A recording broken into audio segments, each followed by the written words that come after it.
Hi everyone. I hope you've all had a good weekend. It's Monday, 11 a.m. here in Philadelphia, and welcome to the Healing Brain for July 13th. Spencer is not with us today. He is traveling, but I am very pleased and honored to be able to host this morning's session. Um, I realize that we're not on Instagram, so if anybody is joining us who generally is on Instagram, maybe you're on YouTube now or Facebook, we'll be sharing this recording on our YouTube channel as well. So sorry about the Instagram glitch.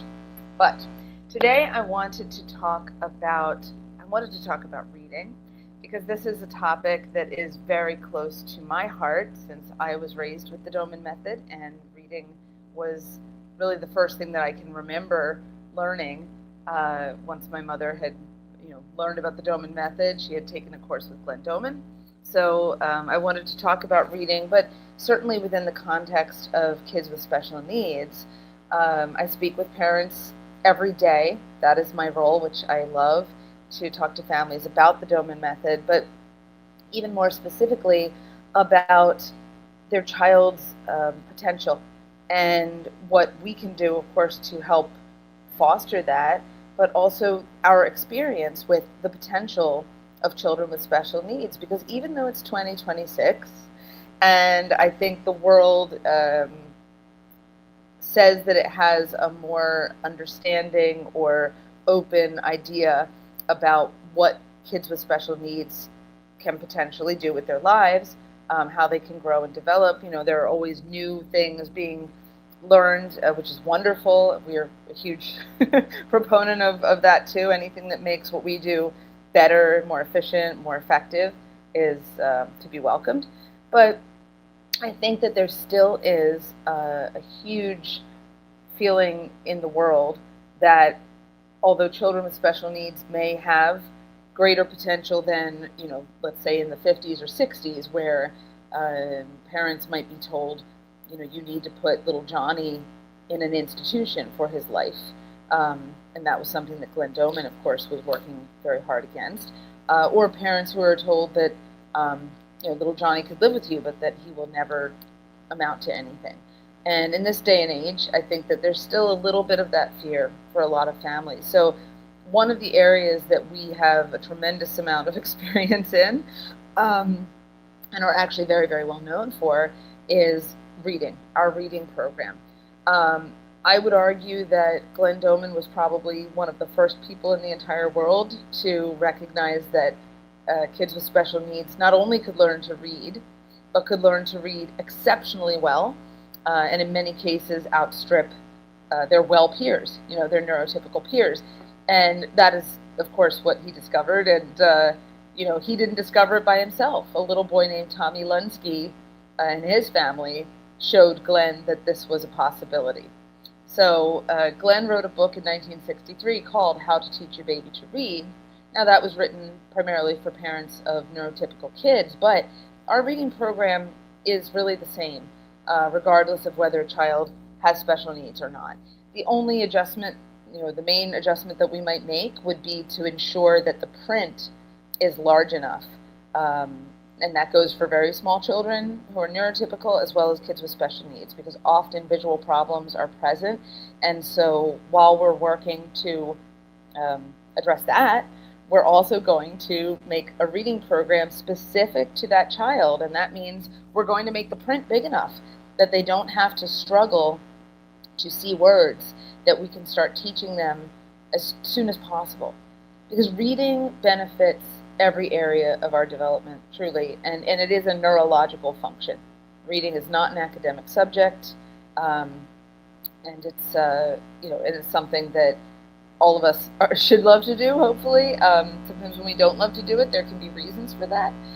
So, I just want to mention, the How to Teach Your Baby to Read book, which is a wonderful volume. We've also just published Glenn Doman's biography. Douglas Doman has written the biography of his father, and it tells the life story of Glenn Doman. Anybody who's read How to Teach Your Baby to Read, or What to Do About Your Brain and Your Child, the original book for kids, gets a lot of Glenn's history through those books because he talks about it. But Douglas has talked about not just the history since Glenn became a professional and started working with families and with patients, but also his early life and his time in the military. He served with honor, great honor, in World War II. He counted that as a transformative experience in his life, and it's a wonderful book. So I believe it's listed on our website. It's definitely on Amazon. I know because we published it through there. So I didn't bring it with me. All right, we're going to show it next week. I mean, I have it in the other room, but I'm not going to leave the live right now to go and grab it. But we can show you the cover. Highly recommend it. It's a wonderful story. I think it should be made into a movie, personally. But we'll see. At any rate, so talking about reading, Glenn does go into the story of Tommy Lunsky in many different areas. And that is because that little boy and his family really opened his eyes to possibilities. And so since that time, kids around the world have been showing us what they are capable of. I was reading a parenting forum a couple of days ago, just every now and then for fun, or maybe not fun, I don't know. I Google Glenn Doman or Glenn Doman Method just to see what people are saying out there. And I do that not so much as a staff member of Doman International, but as someone who, my entire life has been influenced by Glenn Doman and the Doman Method, and I know that it works. So and I've raised my daughter, who's 21. I taught her to read at a very young age. She had all kinds of opportunities to learn everything because that's what my parents had given me. And I felt strongly that, I had an obligation, of course, and a real desire to share that with my daughter. And it definitely has made things different. There's no doubt about it. She's always been a very strong reader, loves to read, really didn't have any trouble, certainly not with English classes, anything that required reading or writing in school, which is great because, growing up is hard. And if we can make it easier in any way, in any real way, giving our kids real skill, I think that that's a win for us as parents, and it's definitely going to be a win for our kids. So anyway, I was online looking at some parenting forums, and I was reading, people were talking about, this was presumably for well children, but they were talking about the reading program. A mother said, "Oh, I've just picked up this book, and I know, it's kind of an old method, but I wanted to know if anybody else has used it." And a couple parents weighed in and said, "Oh, I've heard of that too. I did some little things with my kid, and I don't really know that it made any difference." But one mother wrote and said, "I have been using the Glenn Doman Method she said, I have 8 children, and all 8 of them have had this benefit. And I have to say, we love it." She said, "It's not hard to do. It only takes a few minutes a day." She said, preparing materials, of course, a little more time. She said, "But I can do things specifically for each kid. Like going to the library and getting books. Of course, we can get books in their interests." She said, "But I can make the print bigger. I can, cater to their interests." And all of them started reading at a young age, and now they're independent, and they just read whatever they want, whenever they want, and I don't have to, she's like, "Of course, I still read to them when they want me to, but I don't have to do that. That's something that is theirs now. That's their treasure." And I thought that's a really beautiful way to put it. To be able to read is their treasure. So for children with special needs, they deserve a treasure as well. So teaching them to read, which is really not that hard, because you do not have to be able to speak to read. I'm going to talk about language in a moment too. But teaching them to read and giving them that treasure of the worlds they can discover on their own. Of course we want to read to our kids, but as soon as they can be able to do that on their own, the better, because they then can really steer themselves in whatever direction they choose. And sometimes as a parent, it gets tiresome reading, certain books to our kids that they are really into. It's like, okay, of course I'll read it to you, but not my interest. So as soon as they can read independently, you say, hey, kid, have at it. Read all the books about dinosaurs that you want. Not that I don't find dinosaurs interesting, but, sometimes kids want very technical information. Many of the kids on our program do go super deep on subjects that their parents are like, not only do I have little interest in it, I can't even understand half of what my kid is reading at this point because they're so in it. They're making themselves into true experts by reading the source material. Whereas I, as a parent, I don't want to do it. Also, I don't have time, It's one of the other joys when a kid is young and they're learning to read and they're reading independently. They have more time than adults do. So they can really steep themselves in whatever topics are interesting them at the moment or over the years. So, of course, we teach our brain injured children to read for the joy of it and to expand their world. But we also teach them to read because it is, as I mentioned, a neurological function. Spencer, of course, has talked about this many times, but I want to tell you as a mother, as someone who learned to read with the Doman Method, taught my daughter, have seen hundreds and hundreds of kids learn to read over the years. And I'm talking about my own personal experience, just the way that my family's influence has rippled out in our family and friends. I'm not even talking about children who have worked with our staff, okay? Because I'm not a clinic staff member, so I get to hear about the victories, which is wonderful, but my firsthand experience is much more with my own family and my own friends.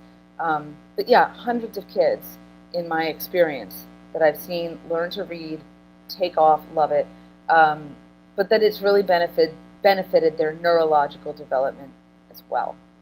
So when it comes to speech, for instance, we have many children on our program who struggle with speech. And that's understandable because speech is really hard. When you start learning about all of the different things that are involved in producing fluent speech, it's kind of a miracle any of us can talk at all. So it's no wonder that so many children do have speech issues, that we have to start pulling apart bit by bit and address which areas of the brain need stimulation. But reading, learning to read, being taught, using the visual pathway to decode words and language into meaning, that they're not just squiggles. I mean, any of us who have ever looked at a language that we don't read, particularly a language written in an alphabet that we don't know, we know what that experience is. You see the alphabet, you see these words as just pictures of things. This is wonderful. So Les has just shared with us, yes, 80. Sorry, my glasses are, no, it is 98%. No, 86%. Sorry, that's a 2023 stat. So 86% of special needs children on the Doman Method learned to read in 2023. And you see here how we have this range. This is a little game that we play with kids. We teach parents how to do problem-solving opportunities. We do not test. I think most of our long-term viewers do know that testing is anathema in the Doman Method. It is a huge no-no. The reason is nobody likes to be tested. Little kids don't like to be tested, and they know the difference. If a family is teaching their kid to read, parents are having a good time, and their child points to a word, and the mom says, "Oh, well that says bird," and then "Oh, did you know that said bird?" And the kid's kind of laughing, and mother says, "Oh, did you?" Maybe she thinks, "Oh, maybe I'll see if he knows another word. Why not?" And says, "Which word says mommy?" Something like that, to see. That's a little game. That's something that can come up organically, and we teach specific games, which we don't advise parents to use these all day, every day either. Because any game taken too far can turn into a test of sorts, right? Suddenly, it's not fun anymore because the kid is like, oh, you're pretty invested in this. Maybe I'm going to start giving you the wrong answers, or maybe I'm just going to check out. If I'm not mobile, I'm just going to kind of look off into space. Whatever their strategy is to get out of this thing. So we're very careful when we teach problem solving. These are the best ways to do it. We coach parents on really keeping it fun and light, because nothing, of course, is more personal to a mom or dad than their child, whether they are growing and developing, and like all of these things that we're doing for you. Is it really happening? Is it really helping? Are we making a difference? It is one of the wonderful things I think that parenting teaches you. This has been in my experience, that the patience, I think, doesn't even go quite far enough. It's a kind of, but patience, I guess, is the best word for the moment. Understanding that the things that you're doing for your child may not show any kind of benefit or result for many, many years, or maybe even at all.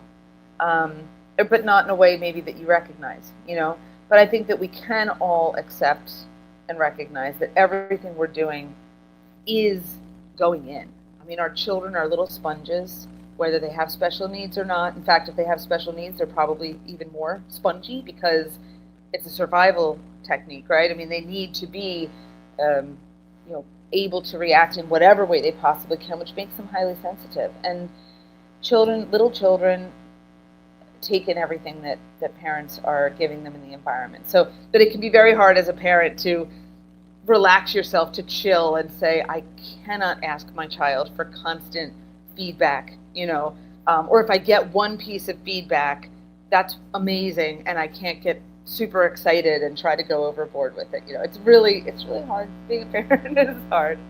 But anyway, getting back to the idea of the problem solving and the speech, for our children who cannot yet speak, right, or who do not have many words, reading is an incredible way to stimulate the brain, to give them a wider vocabulary.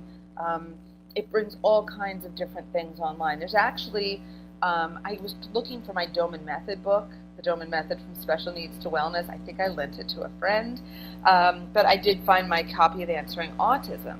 And Answering Autism, in Chapter 7, talks about teaching your child to read. And it explores very specifically the areas of, because Answering Autism, of course, for families whose children have that diagnosis or something akin to it, it's very helpful. And many of those children struggle with speech, as we know.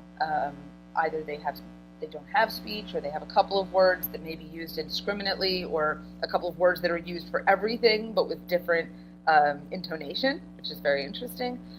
Or children who can say anything that they hear, but they can't spontaneously produce the language that they need to express their feelings, right? I talk to families all the time, and parents who say, my daughter will quote her favorite cartoon beginning to end, but if you ask her, are you hungry, or do you want to, what would you like for dinner, she can't create that spontaneous speech, right? That expressive speech. So, and these are all things that we help families to address, but reading can be a massive help in that way too. It also opens the gates of communication.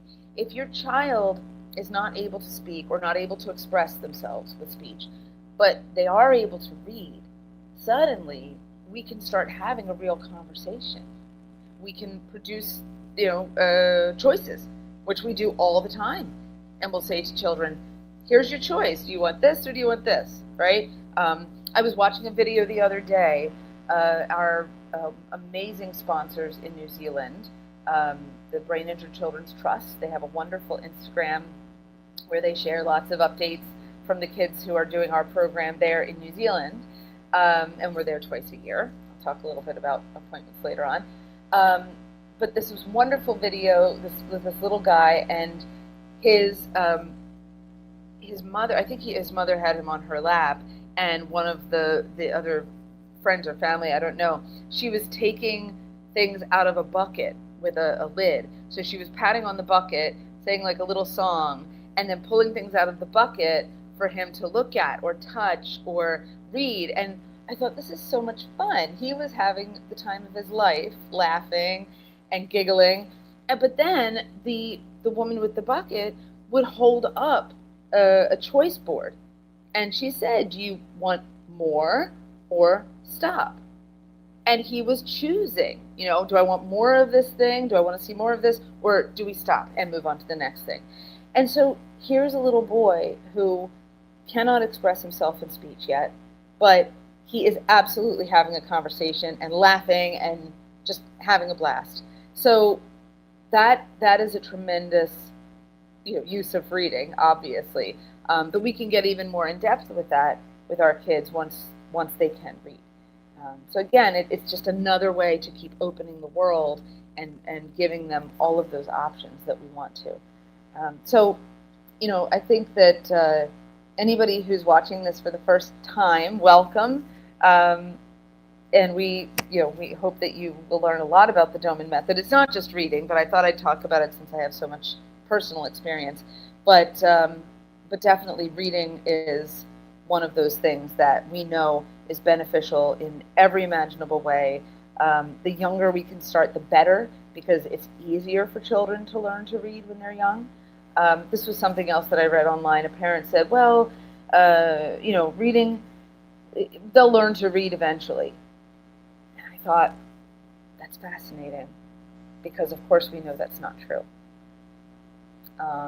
Any parent who, let's say you have a child who is neurotypical, everything is fine, everything is the way it's supposed to be, your little kid goes to school, and you think, oh, what a wonderful, energetic kid I have, so proud of them, they're going to school, they're going to learn to read, it's wonderful. And maybe you've even been reading to them, as the majority of parents do, right? You've been reading to your little one all through their early childhood. They go to school, you think, yay, they're going to learn to read.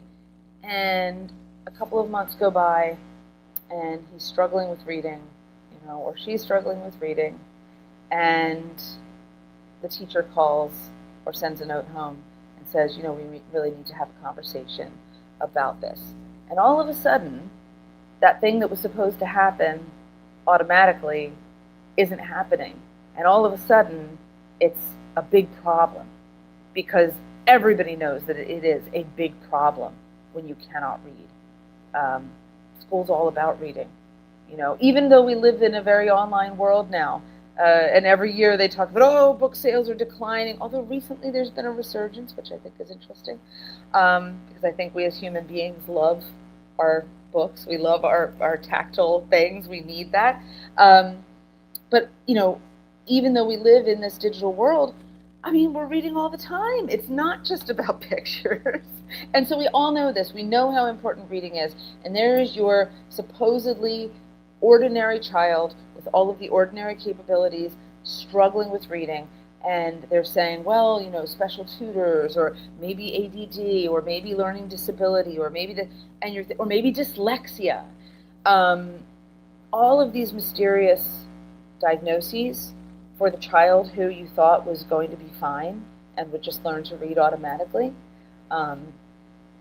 they could be very scary. But we also know, in the Doman International, all of these things are neurological, because reading is a neurological function. So if you're not able to read, or if you're reading very poorly or very slowly, you're struggling, that's not normal. That isn't the way that our development is supposed to be. This is true in a way, that most people learn to read, but it's also true that many people don't read nearly as well as they should or could, and that's because of neurological issues. So what we want for our kids, whether they are hurt children or ostensibly neurotypical children, what we want for every kid on the face of the planet is to be able to read well, to be able to read quickly, because your comprehension goes up when you read faster, and to love it, to feel completely confident and comfortable, because When someone can read and they can read well, then that's a level of independence that nobody can take away from them. So it's a beautiful thing too. So at any rate, so that's my little soapbox. So if any of you are on online forums and people are saying, "Oh, I don't think you should teach a little kid to read," send them this video. You don't have to engage if you don't want to. I know people can get a little salty, and we don't want to put our parents in a challenging position. But yeah, or give them my email. My email is info@domaninternational.org. If they want to grill me about what it was like to be an early reader, or how many people I've seen learn to read, or my family, friends, etc., as I've told you, I'm very happy to answer those questions all the time, because it really is a passion of mine, and I love to read. Reading is probably my favorite thing to do in the world. I have to remind myself to get out and exercise. I have to remind myself to do just everything else that I need to do in my life. I'm like, all right, it's time to do that. But boy, if I have 5 minutes to spare and I sit down with a book, I don't have to be reminded to read. So, and that's what we want for all of our kids. We want them to be voracious readers. That's a beautiful thing and great for the brain. So I'm going to look at, I see that we've got some comments here. Let's see. Oh, all respect. Thank you, Layla. Oh, I'm new to the method. Started reading. That is spectacular. Thank you. Oh, wonderful. I think that you're going to be enthralled. The information is, for all of these years, I still, every time I read or reread one of our books, rather, I learn another thing, or I'm reminded of something. It is truly wondrous the way that our brains work and what we can do for children, and really all of us. We can all benefit. But yeah, I think you're really going to enjoy it. So welcome, and I hope you come every week that you can. It'd be wonderful. So from Instagram, Netalinear says, "What tools are you introducing?" What tools are you introducing? I'm so sorry, Netalinear. I don't know exactly what you mean as far as tools. If you're talking about reading tools, this is true. I don't have any. My daughter's 21 now, so all of my reading cards, thank you, Lila, all of my reading cards are long gone. We are proponents of teaching, starting with whole words. And it's not the same as a sight word method. Okay, sight words, the list of official Dolch sight words are frankly boring, really boring. The idea with those words is for children who, it's actually to speed up reading for kids who are learning to read phonetically. Now, once a kid is school age, they typically do need a little bit of, if they're not reading already, they do need a little bit of a decode kind of situation. I think that's really where phonetics and phonics have come in. And now, look, I'm speaking as, an American native English speaker, so I cannot speak to other languages or how they are taught. But in the United States, typically, when children go into school and are not yet reading, they are taught with a combination of phonics and sight words. The idea of these sight words in the classroom is to have the kids kind of memorize these very short words, because those are the words that show up with a frequency in our language, and it shortcuts their reading. It helps make it faster, because people know that faster reading improves comprehension. From the Doman Method perspective, because we are starting typically with children who are very young, or children who are neurologically younger, right? You can be 20 years old but have a neurological age of 3 or younger, depending on your capability or your functions. And that's one of the things that we determine in our evaluation. So that is the Doman Method from special needs to wellness. Unfortunately, I don't have the book on me, I'm sorry, but the Doman Method from special needs to wellness is our foundational volume. That is the best book for families whose kids have special needs, and certainly if their kids are immobile, that's a very good resource because there's a whole chapter, there are several chapters about mobility. If your child has more of an autism or learning disability diagnosis, if your kid is walking and running, but they have other things going on, Answering Autism, which I do have, is a good resource. Excellent. Thank you, Les, so much. So yeah, you can get the Doman Method from Special Needs to Wellness on Amazon. It's also available on Amazon, but through our website. You can click on books on our website and then see the whole list of our books. But yes, so this explains how our evaluations work. So once we determine someone's neurological age, we know that they can learn to read with our method very, very easily, because it's built on beginning with single words. We do a high frequency, so we show the words many times.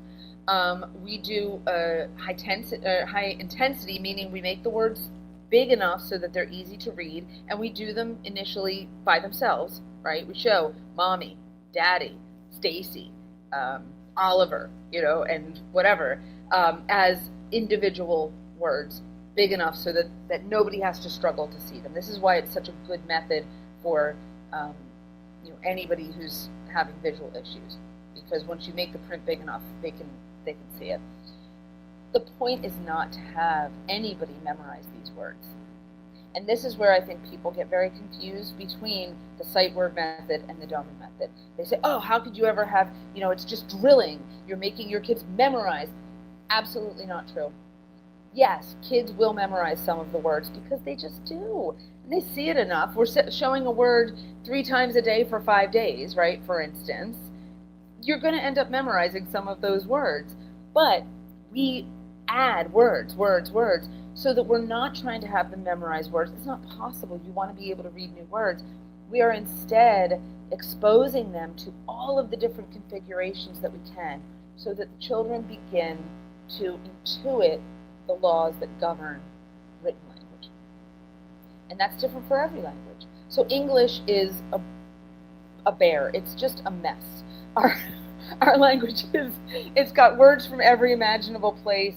We have all kinds of strange combinations of letters that sound like different things depending on what they are. This is why people who try to learn English when they're older, they're like, this is really hard to know how to pronounce things properly. Is it this or is it that? So it's one of those areas where English phonetics can really let you down if you're relying too much on that, because you'll end up saying things incorrectly or reading them incorrectly, and then you're like, what is this? Because maybe I've heard this word, but I am reading it on a page and I'm not even recognizing it because what I think I'm reading isn't what I've heard. But when we're teaching children all of these different words, they begin to just intuit that, oh, this makes this sound, that makes that sound, oh, this is their brain is doing, they're not even thinking about it. So there's a real advantage to learning to read younger. People who say, oh, just relax and wait until they're older. No, it's so much easier when they learn younger, because then they don't remember how challenging it was. Their brain was just doing that work as it's doing all of the other work, And if you have a child with special needs, their brain is getting stimulated and they're learning because we're giving them this exposure, this opportunity. And many kids, this was the key to what Glenn learned with Tommy Lunsky. When Tommy Lunsky, that kid alpha, learned to read, he was reading sooner than any of the neurotypical kids that Glenn knew. And he said, something's got to be wild here, because you can't say that it's an advantage to have major developmental issues, but here is this little guy reading, rings around everybody else. So that's when he realized that it has to do with how you teach, right? Making the print big enough, making it clear enough, and teaching kids in a way where their brain just starts to do its neurological function the way that it should. Okay. So, oh yeah, wow, it's true. So when it comes to the tools, if that's what you were talking about, linear, the tools that we use are big red words on pieces of cardboard or paper. Those are the initial tools. We also do, we have some online things. We really tend not to use screens very much at all, though, and there's a lot of reasons for that. But ultimately, hard copy is better, especially if a child is very, very young. But Doman Learning, which is our sister organization, domanlearning.com, has downloadable reading kits with thousands of words. So you never even have to think about coming up with a word. But typically we start with the words in the home. A baby's first set of word cards are usually mommy, daddy, baby's name, if there are siblings, or grandma, grandpa, pets, whoever, the things that are in the little one's immediate environment tend to be the most interesting, because you're like, oh, these people, here are their names, look. And then you start sort of working out in circles, right? So the things that are in your household, and fruits and foods and all of those fun things, articles of clothing, things around the house, lamp, refrigerator. When my daughter was little, I had labeled some of the things in the house, the things that stayed put all the time. Refrigerator is a fantastic word in English. It's a lot of fun to look at. It's got a lot going on. But we had refrigerator on our refrigerator. But I was showing her a frequency of other words. It was just about having print in the home. So those are the tools that we use initially. But then, as soon as we can, we start expanding. Oh, and by the way, we now do, wherever we feel it appropriate, we'll alternate words and pictures. We didn't used to do that for years. And that was, I'm talking about like the things that your kid is familiar with. Those are all things you don't have to have a picture of mommy or daddy, especially if mommy or daddy is showing the word. But as you start moving forward, it can be a lot of fun to have a picture of grandma, a picture of grandpa, other family members. And we alternate them. So we show the word by itself, and then we'll show the picture of the thing. And that's also a great way to start teaching all kinds of animals and birds and just expanding vocabulary. Again, we're looking for as many opportunities as we can get to show language. So, and when you have a little kid, and their world is pretty small, whether they are a well kid or a hurt kid, all little kids' worlds are pretty small. They really enjoy being exposed to other things. So you can show them, and you can just start expanding the world. Let's say you're about to have your first trip to the zoo, right? You're taking your baby to the zoo, and you think, well, we're going to be seeing a lion, we're going to see a tiger, we're going to see a bear, we're going to see a horse, maybe if you've got a petting zoo, a pony, and we're going to see an elephant. The Philadelphia Zoo doesn't have elephants anymore, but many do. So yeah, you can show those. You can show those words, show the pictures, and when you go to the zoo, then your child will be meeting these things as if they're friends. Like, oh, that's that thing. Oh my gosh, I saw a picture, I saw the word, and now there it is in real life. There's another level of connection there. And for anybody who thinks that little children, whether well or hurt, does not matter whether you've got, whether you're brain injured or not. Anybody who thinks that a little child seeing a lion for the first time isn't going to be excited, especially if they've seen a picture and seen the word. This is the word lion. Here's a lion. We're going to see a lion. That kid is like, oh, that's the thing. So we really, it's just another way to build connection between you and your kid, but also your kid and the world. And those are the tools that we use. And then we make homemade books. Of course, library books are great, but the print is generally too small. And oftentimes there are pictures on the page that are very busy, and they'll distract your child from the print. So when our kids are young, or when we're just starting, we do homemade books but we want to get to books, of course. We want kids to know your whole life isn't going to be word cards, obviously. Books are where it's at. So we make these books, we show them, we read them at home, and we still keep the print large, we keep the sentences short enough, so that it moves quickly. And that's the key too, is the speed with which we do this, because kids are moving so much faster than we adults. And if there's one common mistake that families make when they're starting to teach their kid to read, my mother made this mistake a little bit too. She will admit to it. Even though she had the course with Glenn Doman, she had a little bobble at the beginning. I'm talking about it like it was a big thing. It wasn't. I don't even remember it, but she told me about it years later. She's like, oh, I spent 3 days really kind of making you kids look at the word, and then I thought, what am I doing? They hate this. I'm going to make them hate this. I gotta do exactly what they told me to do, which is fast, fast, fast. And so, yeah, we keep up a really good speed. We make sure that our kids can see it. So if your child's having visual issues, of course, you want to give them that moment to be able to notice it. But then we keep moving. We don't hold the word there. Absorb the word. Look at the word.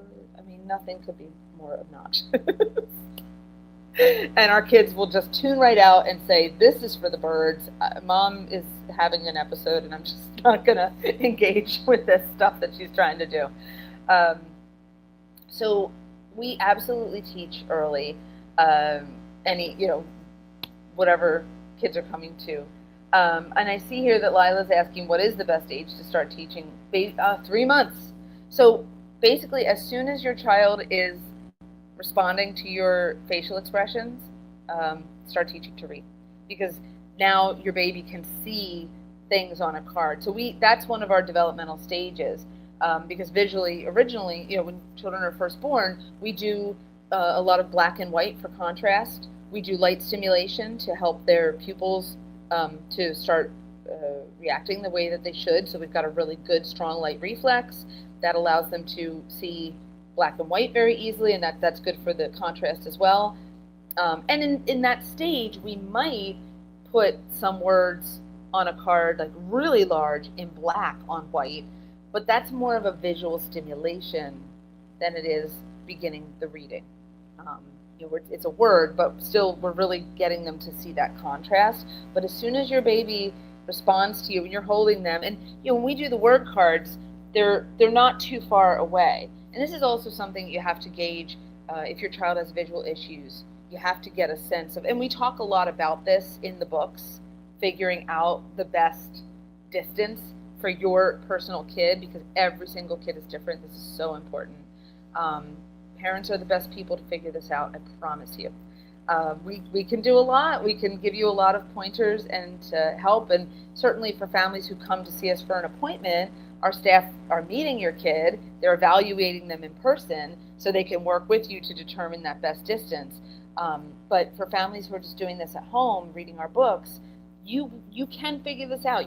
When your kid starts to not really see you, So yeah, if your child is able to see your expression, like, you say, oh, I'm mommy, and, we're smiling, that's the best time to start the reading program, because they're ready. But just give them lots of information as a gift. Just give them the words. Don't worry about, are they taking it in? Are they getting it? They're getting something, I promise you. I'm saying that in a flippant way, but truly, they're getting something, whether it's stimulating that area of their brain. It doesn't matter whether they're absorbing the fact that you're showing them, mommy, look, it's mommy. Mommy is important. Mommy. You love mommy, right? The word is the word. So we're showing them words, we're stimulating the visual pathway, but we're also putting lots and lots of information in. And parents will sometimes ask, should we repeat words? We say usually no. The reason is those words are going to come back. It's not like you taught a word and your child will never ever see it again. So it doesn't matter if they learned it when they were 6 months old. If they learned the word mommy at 6 months old, great. The word mommy is still going to come back later. You're going to be writing books, right? Mommy and David went to the park. Mommy and David saw a goose. Mommy and David came home and hugged. Like that could be a first homemade book. But so you see how there's like the frequency of the words. Like our words just keep on coming back. So we don't teach single words over it. Once we've done a cycle of them, they move on from the single words, we use them later for different kinds of games and things like that.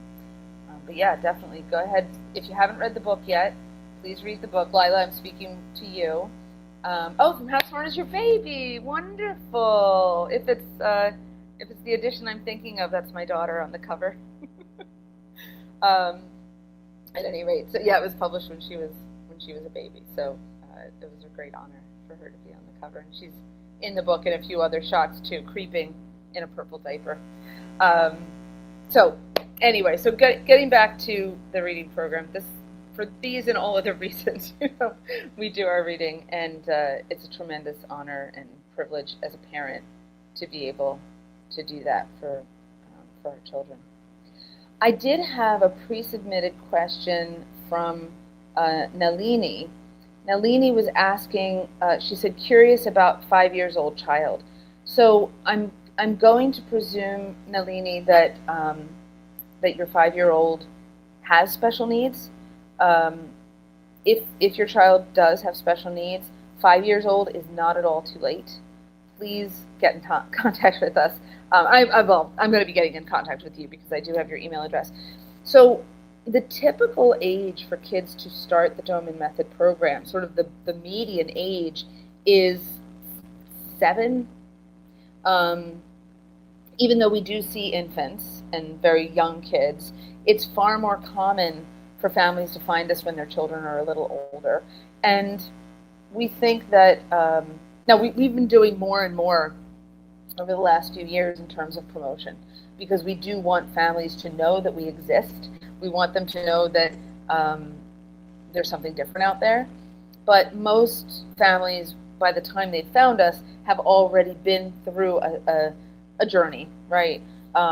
Maybe they didn't know in the beginning that their child had special needs.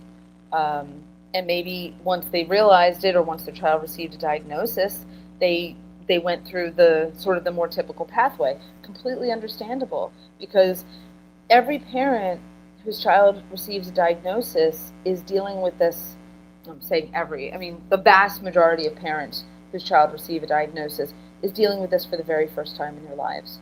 And it wasn't something that was planned for, right? Most people don't really have most people don't have a lot of interaction with children even before they become parents, right? You were a child yourself, but unless you became a school teacher or something, or you were working with little kids for some reason, most people just don't really have anything to do with children until they have their own. So when they have a child who receives a diagnosis, or a child who's having challenges, it can be really hard to know what to do. Of course, we go to the doctor first, right? We go to the pediatrician. Maybe we're referred to a developmental pediatrician. They might refer you to some other, speech therapist in the beginning. Let's say your child is having speech issues. Okay, speech therapist. Maybe over time your child is given then a diagnosis of developmental speech delay. Might turn into developmental delay.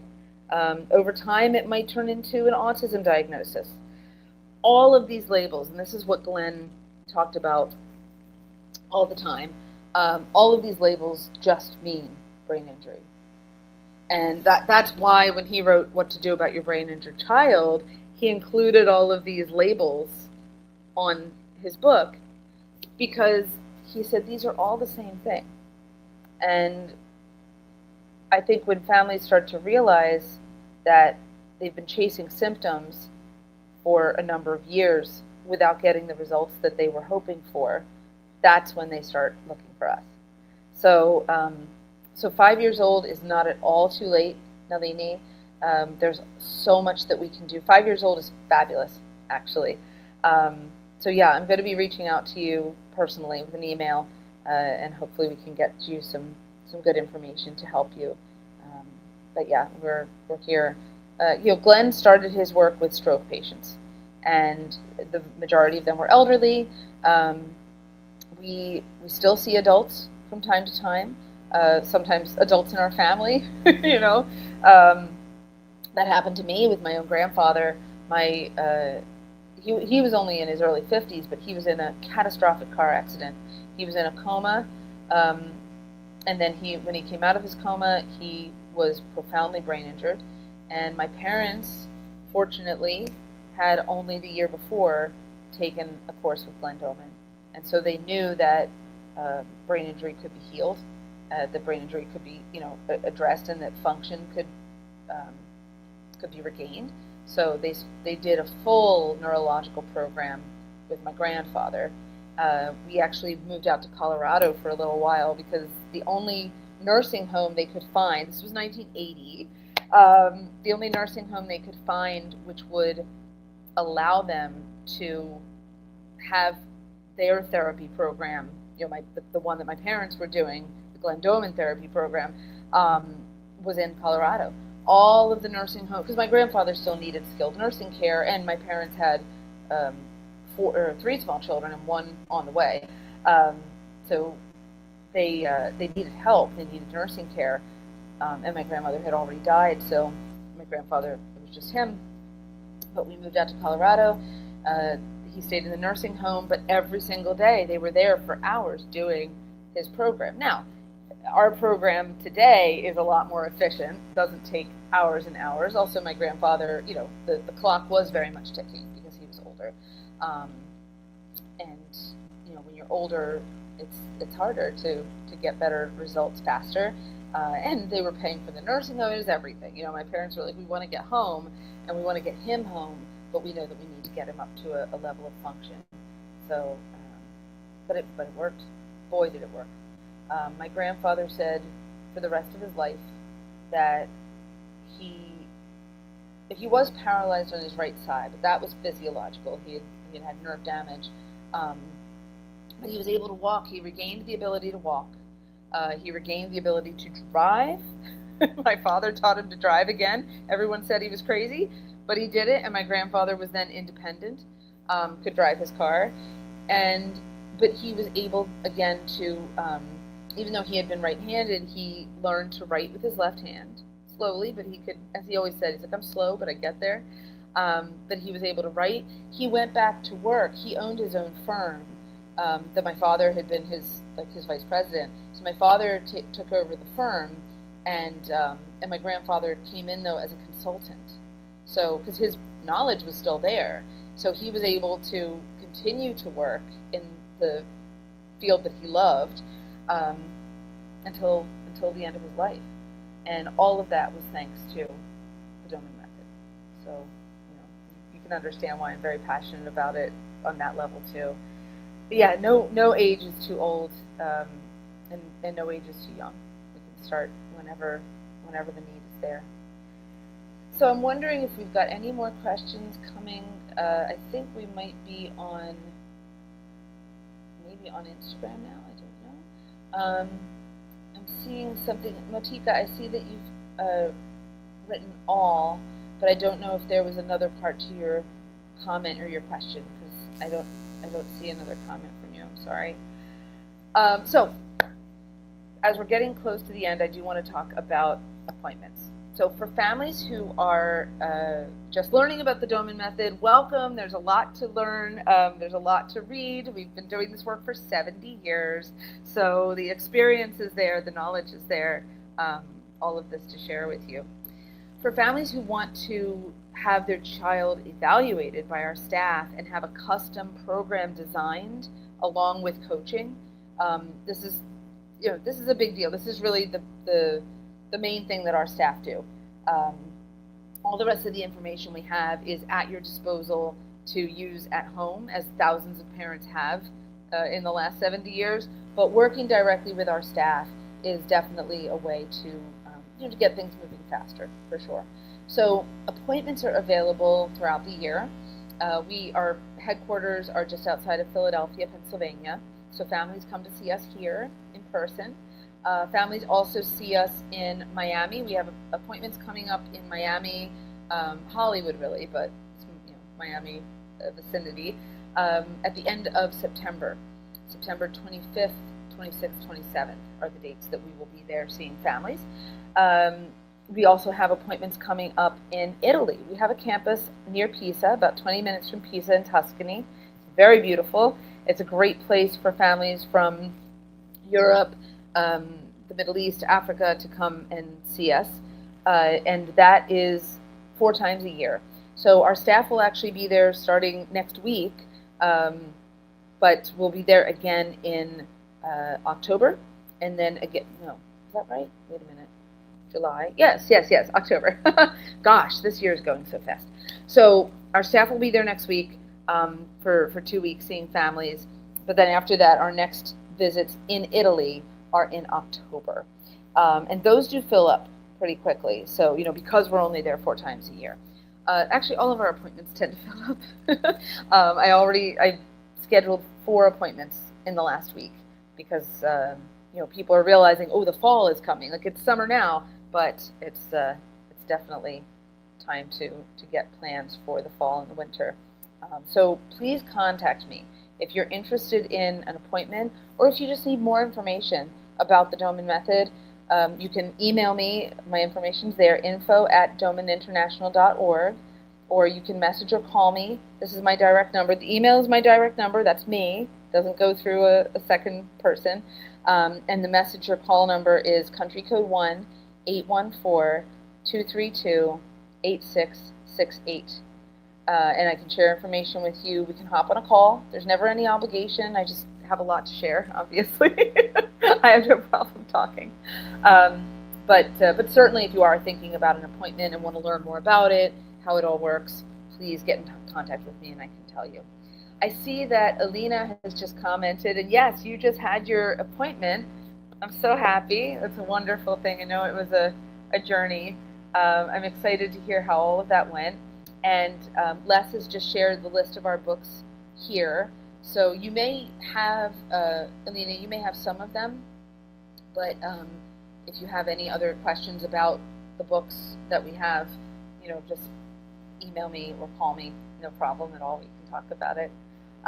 So families, anybody who's watching this, even if you've been told that your child has hit a plateau, or that you can't expect big results because of your child's diagnosis, or that your child has a very rare diagnosis that only 3 people in the world have ever had before them, odds are we know something about it.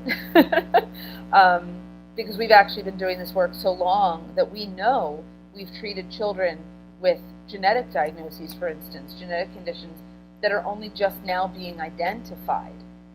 Just because something didn't have a name before doesn't mean it didn't exist. But we've worked with so many thousands of children over the year. Please don't despair. Your kid has real potential. We know it. We'll do everything we can to help to uncover it and to give you a step-by-step plan to help them gain function and greater independence. Because really that's our job as parents, right, is to give our kids every opportunity that we can to live a full and independent life and enjoy it, because it's a beautiful thing. So we're there with you, and we have a lot of answers to share. So don't hesitate to reach out. Okay, no question is too small. And please join us again next week. So next week we will be joined by Morgan Doman. Morgan is a clinical staff member. She is also the daughter of Douglas Doman and Rosalind Doman, who Douglas is our founder, Rosalind is our clinic director. She is Spencer's sister, and she's also Glenn Doman's granddaughter. So she has a tremendous amount of experience. She also had a robust program when she was a little girl, so she remembers all of that well, and we talk about that sometimes.